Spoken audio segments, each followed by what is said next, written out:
नमस्कार मित्रांनो, मी माझ्या बाबतीत घडलेला अनुभव एक 8 ते 10 वर्षापासून मी आरोग्य विमा या क्षेत्रामध्ये लोकांना माहिती पुरवतोय, तसेच आरोग्य विमा या क्षेत्रामध्ये लोकांना सहकार्य करतोय।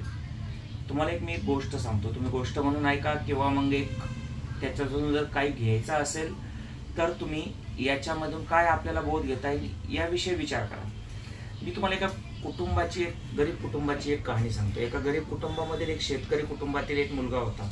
साधारण मुलाचं वय होतं 20 ते 21 वर्ष।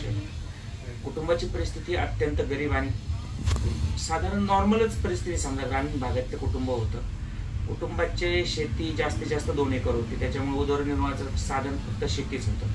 त्या कुटुंबामधील उत्पन्न केले जसं शेतकऱ्याचं तर आपल्याला सर्वांना माहीतच आहे परिस्थिती काय असते। एका शेतकरी कुटुंबामध्ये एका सीजनला त्यांना कापूस झाला।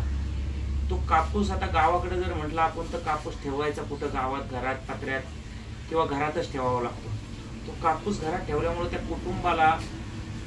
त्या कुटुंबातील त्या मुलाला 18 ते 19 वर्षाचा मुलगा होता, त्याला त्या कापसामुळे त्या मुलाच्या शरीरामध्ये इन्फेक्शन निर्माण झालं। त्या इन्फेक्शन निर्माण झाल्यामुळे त्याच्या छातीमध्ये इन्फेक्शन झालं। त्याचं कारण आता मारलेले औषधं, कीटकनाशकं, तसेच जास्त प्रमाणात भरपूर कारणं असू शकतात।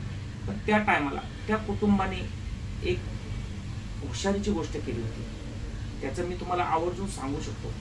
ती हुशारीची गोष्ट अशी होती की त्या कुटुंबातील त्याच्या आईवडिलांनी त्या मुलाचा मेडिक्लेम काढलेला होता। मेडिक्लेम काढल्यामुळे त्या मुलाला 94,000 रुपये हॉस्पिटलचं बिल आलं। कंपनी कोणतीही काढा, कंपनी विषयी कोणालाही बंधन नाही की तुम्ही याच कंपनीचं काढा किंवा याच कंपनीचं काढा।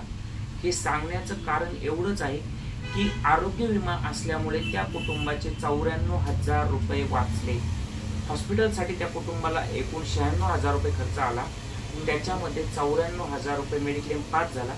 त्याच्यामुळे त्या कुटुंबाचे 96,000 रुपयामध्ये फक्त 2,000 रुपये वैयक्तिक खर्च झाला।